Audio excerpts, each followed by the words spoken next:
பேசுறப்போ ஒரு அறிக்கை வெளியிட்டு இருந்தாரு. அந்த அறிக்கையில பொதுமக்கள் வந்து அவங்களுக்கு இருக்கிற பிரச்சனைகள் சம்பந்தமா ஆளுநர் ஆணையை என்னையும் அணுகலாம், நானும் அதற்கான தீர்வை வந்து எடுத்து கொடுப்பேன்னு சொல்லிட்டு ஆளுநர் பேசியிருக்காங்க. ஏன்னா முதல்வர் அமைச்சர்கள் குறை கேட்கலாம் மாநில அரசை பொறுத்த வரைக்கும். ஆனா ஆளுநர் வந்து என்கிட்ட சொல்லுங்க, நானும் அதுக்கான தீர்வுகளை காண்பேன்னு பேசியிருந்தாருங்க. சொல்லியிருக்காரு, என்கிட்ட சொல்லுங்க எதுவா இருந்தாலும் சொல்லி.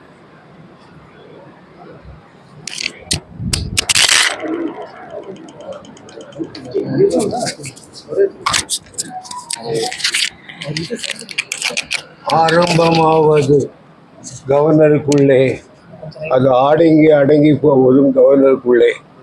சார், அதே போல அனிதா ராதாகிருஷ்ணன் கைது நூற்றுக்கணக்கான விளக்குகளை சொல்லியாச்சு எங்க பார்ட்டியில.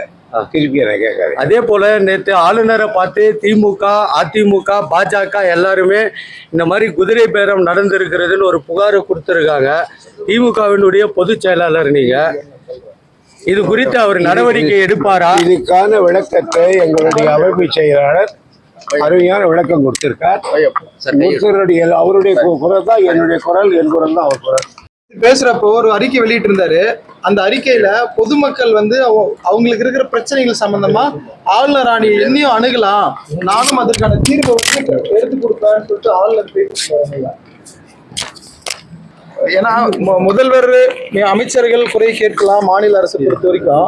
ஆனா ஆளுநர் வந்து என்கிட்ட சொல்லுங்க, நானும் அதுக்கான தீர்வுகளை காண்பேன்னு பேசியிருந்தாருங்க. சொல்லியிருக்காரு, என்கிட்ட சொல்லுங்க எதுவா இருந்தாலும் சொல்லி.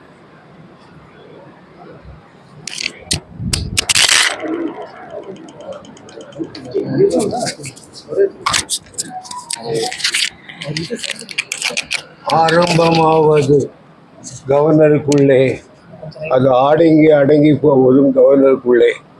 சார், அதே போல அனிதா ராதாகிருஷ்ணன் கைது நூற்றுக்கணக்கான விளக்குகளை சொல்லியாச்சு எங்க பார்ட்டியில. திருப்பி என்ன கேட்காது. அதே போல நேற்று ஆளுநரை பார்த்து திமுக, அதிமுக, பாஜக எல்லாருமே இந்த மாதிரி குதிரை பேரம் நடந்திருக்கிறதுன்னு ஒரு புகாரை கொடுத்துருக்காங்க. திமுகவினுடைய பொதுச் செயலாளர் நீங்க, இது குறித்து அவர் நடவடிக்கை எடுப்பாரா? இதுக்கான விளக்கத்தை எங்களுடைய அமைப்பு செயலாளர் அருமையான விளக்கம் கொடுத்திருக்கார். அவருடைய குரல் தான் என்னுடைய குரல், என் குரல் தான் அவர் குரல்.